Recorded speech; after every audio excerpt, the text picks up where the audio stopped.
Good morning. It's Real Estate Daily, and I am your real estate guru. And here we go for another fantastic day in real estate where we're going to be talking about negotiation skills for the broker. When you're negotiating a house for your buyer, what is on the table? I mean, we have some things that aren't on the table anymore, and we have things that are old fashioned, maybe, but still work. What can you use in this seller's market to still negotiate? What kind of tools are out there that can turn the key for you to get an accepted offer for your buyer? That's what we're talking about. By the way, I would love to hear from more of you about the 10-day challenge. The 10-day challenge ended yesterday, and we put lots of deals in lots of brokers' pockets on getting a listing in the first 10 days. It was amazing. And putting an accepted offer on the table for a buyer. So 2 things for lots of you. Many of you did more than that. It was fantastic. I love it. I love challenges like, if you are the kind of person that likes a challenge like that, you can even challenge yourself. But there are lots of challenges. We're always doing some kind of a challenge. We're coming up to our next one. We'll be talking about it shortly. Don't forget to hit the like button on this video and subscribe, because hitting the subscribe button will open up the members only events. And tomorrow we have another members only event where we are taking a deep dive into the market and skill sets to grow your business. I want people there that are committed to growing their business. Hit that subscribe button, and that'll open up the members only events for you. All right. So you negotiate. You've got an offer on the table, and now you're negotiating. What do you do? What kind of skills are out there? Now, here's what we know. As of January 1, love letters are out. That used to be something we could negotiate with. Now, a lot of us didn't like it, but it was a fact that the love letters were out there. What we mean by love letters, if you don't know, are the letters that the buyers would write to the sellers saying how much they and their family would love to live in that home. Those are illegal in Oregon now. There's lots of other states those are illegal in as well. Eventually, I predict it will sweep the United States, and all jurisdictions pretty much will have that product illegal. NAR is backing, National Association of Realtors is backing this product to be gone because it becomes prejudicial. It becomes a problem with specialized groups, protected classes, which Oregon has 29 protected classes. Okay, but what is on the table? Let's start with the easy one. Cash continues to reign king. Wouldn't it be wonderful to get up someday and realize that cash is not king? But cash continues to remain king. It seems like. It's funny. By the way, I'm sipping my coffee this morning, and I hope you are as well. Loving the Black Rifle coffee. Like to know in the chat, what kind of coffee are you sipping in the morning? What do you love to get up and sip on? Okay, so cash continues to reign king. It's very funny because sellers tend to like cash better than somebody who is extremely well qualified. They still tend to feel like someone with cash can close easier. That continues to be somewhat true, because people with cash can waive appraisals and things that might get in the way of any other bank product.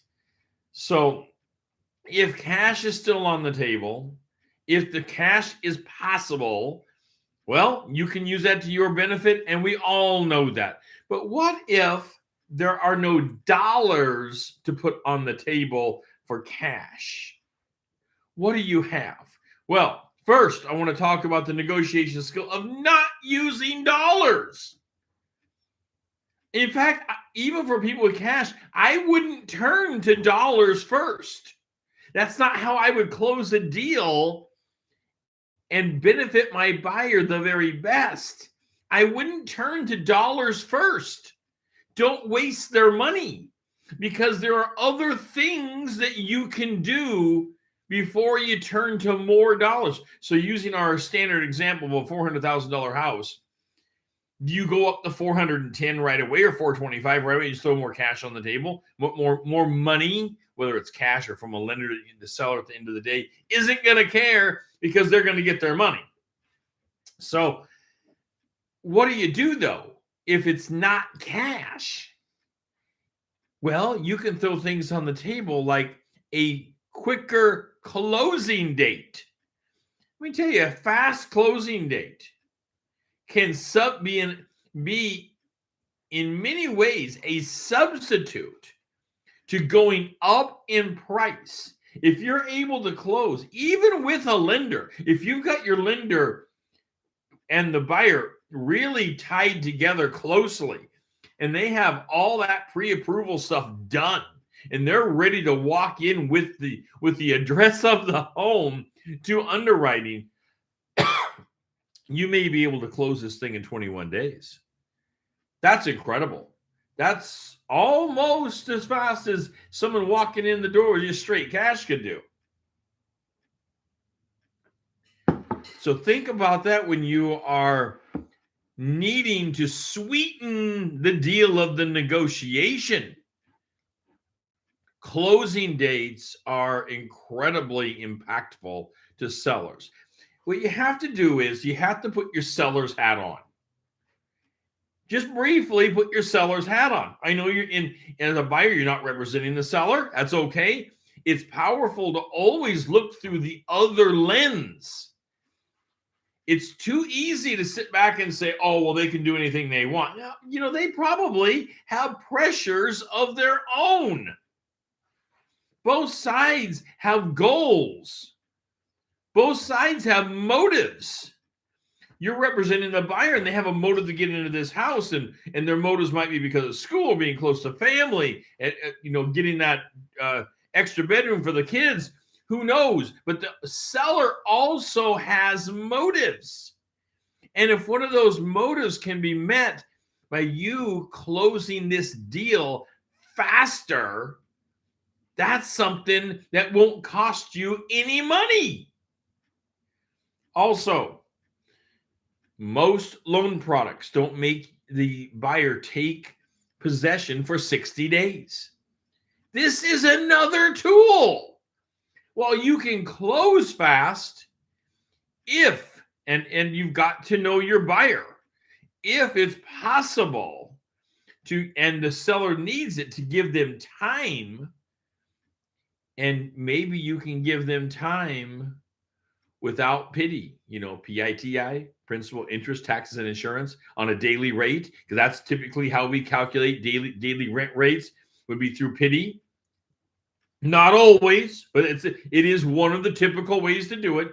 If you can offer them, maybe they need 10 days to get out after getting the cash. One way to sweeten the deal is to give them 10 days or whatever time that they need, up to a certain amount of time, of course, and just say, you know what, as part of the deal, we're going to give you some time in the home after we close.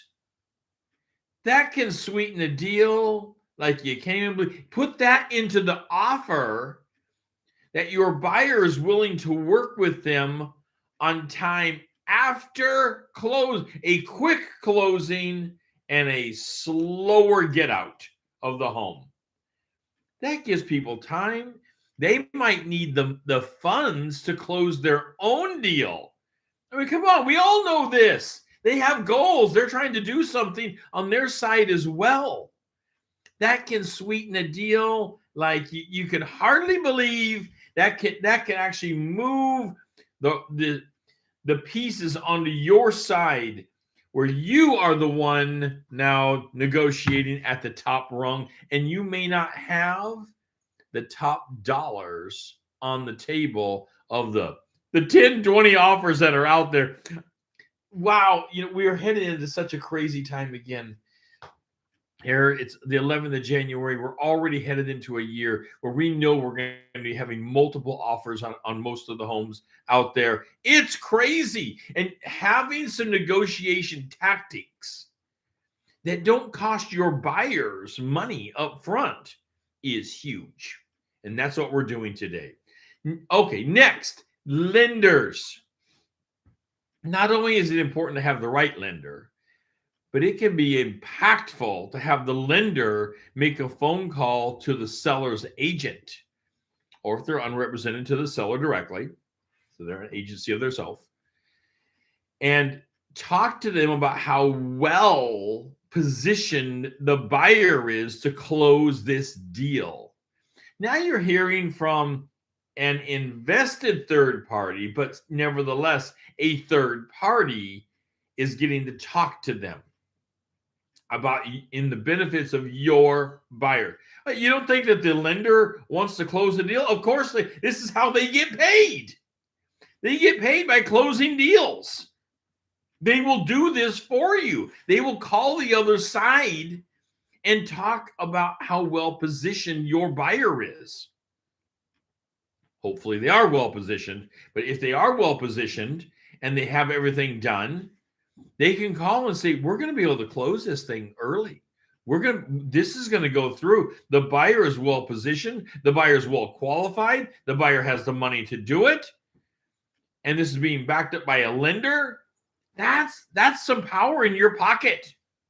You've got to use some of this power in your pocket to close a deal that couldn't possibly be otherwise closed, or that you're in a competitive race and you are just trying to get yourself to the top rung.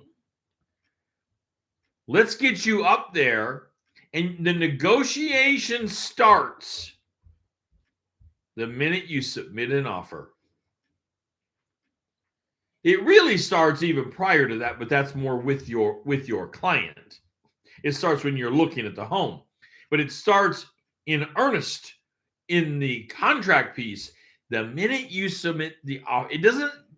Some people think, well, if they ever get back to me, I'll get to negotiate. No, the negotiation already has started, because in the contingencies, you can tell this story. The love letters can't tell the story anymore about the buyers, but you can tell the financial story as the agent, and their ability to allow them time in the home after closing if needed. So many people need this. Sellers are not prepared to get out. I guarantee you the reason that we don't have more homes in the market right now, and this continues to be such a strong seller's market, is sellers don't think there's something else for them to buy. They're afraid of the market. And who wouldn't be? There's very few things on the market right now, which gives you a huge opportunity as a licensed agent to go after other things in the market for them and show your prowess and skills in the market. Okay, moving on to our negotiations, back to our negotiation skills. Repairs is the next thing. Repairs is something that every seller, let's face it, every seller is in fear of. I've never met a seller. You could be looking at the most pristine house. You can be looking at a house that absolutely that you don't see anything wrong with it. They've kept it in mint condition.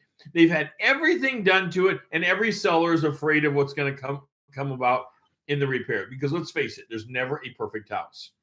Even when you're looking at these nice, pristine homes.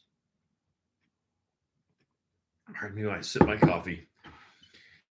Even when you're looking at the nice, pristine homes, there's always something. I mean, you can have this sweet deal. The seller could be getting $20,000 over asking price, over a reasonable asking price, and they're still worried about repairs.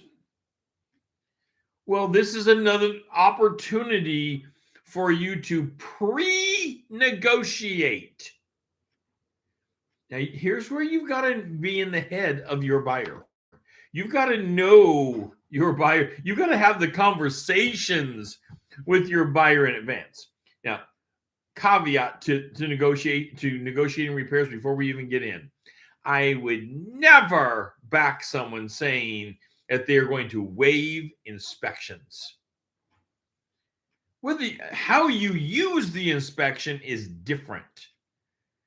I wouldn't back someone saying they're going to waive inspections. You need to know about the house you're buying. And what better way than to know about it than a solid inspection of the home, the structure, the property, and the myriad of inspections that can come along with it.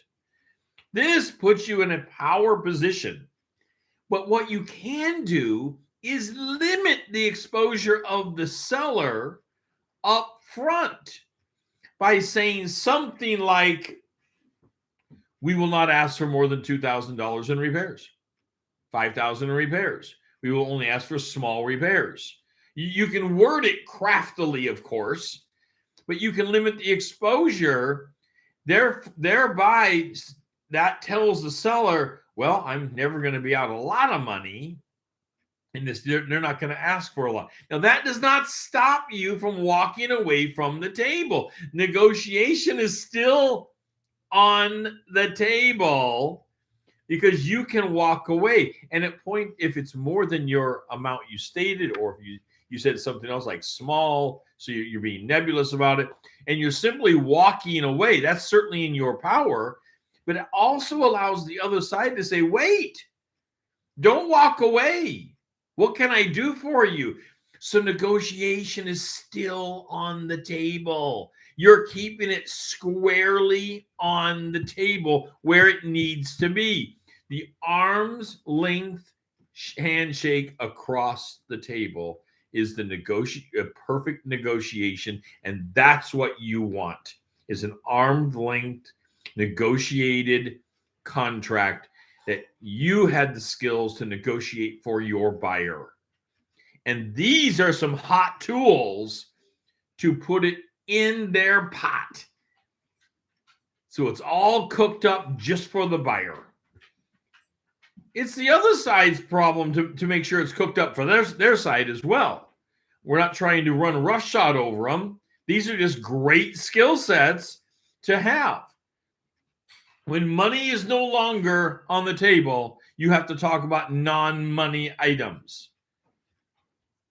When you can bring a lender in and a lender can make a phone call for your buyer, you got to bring the lender in, which we do all the time. It's powerful. We've had the lender win the deal for us on many, many occasions. It absolutely happens. When it comes to repairs, well, this is a deep conversation. This is knowing your buyer. Does your buyer have skills to repair things? When you get that inspection back, are the repairs suggested for the home so very small? They're not structural. They're not part of the heating systems, the roof, the foundation, the core systems to any home. They're small things, patchwork things, stains on carpets, things like this, things that a homeowner very well may be able to patch together themselves. Well, that's huge. That brings it to a point that you can negotiate that really, really well. Okay. Next, I want to talk about keeping the negotiation at the table. By at the table, what I mean is you want to be the last one, whenever possible, with your hand across the table, trying to make a deal. Don't be the one simply going away. That's always an option. I'm surprised at people that are willing to walk away so early in a negotiation. Oh, it's always an option for you simply to walk away as the buyer. Even if it means losing your earnest money, it's always an option to simply just walk away before signing the final documents. But before you walk away, make offers. Compel the other side to come to the table with you to talk about the problems. Always be the last party trying to pull the deal together. There is power in trying to pull the deal together. The other side often will eventually cave and say, let's make a deal. We need to get this done. Particularly if you are well into the process. So you're not 2 days in, you're now 3 weeks in, 2 weeks, 3 weeks, 4 weeks into the deal. And there are some problems with closing it. Instead of just walking away, invite them back to the negotiation table and put out in front of you the problems that need to be overcome and see what can be done. And I don't care what it is. I don't care what it is. You want to be the one saying, let's make a deal and close this for our buyer and seller so they can move on with their goals and their lives. Let's make this happen. Let's go back with some kind of an opportunity for them. Otherwise, you're starting from scratch. You're starting all over again. And if you have to, well, that's always an option. You always can do that.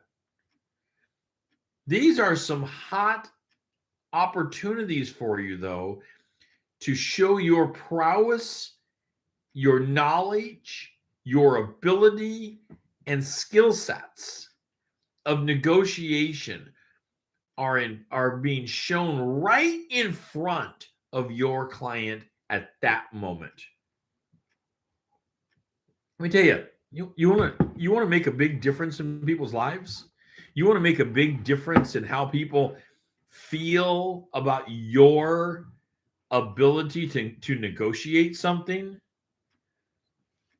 Understand their motives deeply, a deep dive into their motives, and then negotiate with that in mind at the table and show how you are pushing as if you were a family member.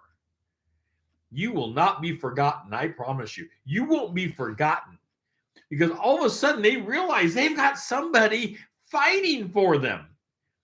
You know, we all want somebody to fight for us. When it comes to negotiation, just like when I had my law practice, people want someone to fight for them. That's why they go to attorneys. This is also why they go to agents. They want somebody to help them through this difficult process. They don't want someone that's going to make it more difficult. They want someone that's going to make it easier and show that you're fighting for them. Well, get a little passion about yourself and show the fight. Show that you're taking it to the table. Show you're not giving up. Show that you're willing to lay down right there and do the fight right in front of them to the other side. You're willing to say the hard things, but reasonable negotiation concepts to pull the deal together and close it for the parties. I'll tell you, the agents out there that do this on the other side with me, I am so impressed. I want to work with them again and again, because they close a deal. I had an agent a few years ago tell me that once a deal is signed, I was so impressed with this. So I want to get this right. He said, once a deal is signed, he said, my job is to make sure that it closes. No longer am I trying to be competitive against each other. No longer am I trying to only work for my client. I'm trying to make sure the deal comes together. Remembering that my client certainly has motives and yours has different ones. It always made sense to me. After he said that to me, we had a nice conversation about it. We were in the midst of an extraordinarily difficult negotiation. It was just really, really difficult. You know how some negotiations, you wonder, wow, if I'm going to be paid by hour on this, I'm not making money anymore because I've got a lot of time on this negotiation. But when you're done, there can be a lot of learning that comes out of that. And realizing once you have a signed offer in hand, it's better for everybody to hold it together if at all possible. Because bringing in a brand new party in or finding a new home for your buyer can be just that much more difficult yet again. And of course, you can lose the confidence of your client. That can't be the goal. That isn't the goal, to lose the confidence of your buyer. In fact, the goal in negotiation skills is to showcase your buyer and seller exactly your ability to fight for them reasonably, ethically, and morally within the bounds, and yet keep the deal on the table that's good for your side. And good for your side implies it's going to be good for the other side as well. That's how you do it. You don't always fight with cash because eventually, for the 99% of the population, eventually cash runs out. So we have to have other ways to fight. We have to have other ways to negotiate in this business. And there are lots of other negotiation tactics. When someone comes to me and says that they only have, X amount of money and it's barely going to make a down payment, but they have a decent credit score, above a 720 nowadays. You don't have to be in the 800s for sure. And they're qualified for the $400,000 house, but they only have barely enough for the down. Well, what are we going to do about all the other fees? Well, we're not going to look for a $400,000 house.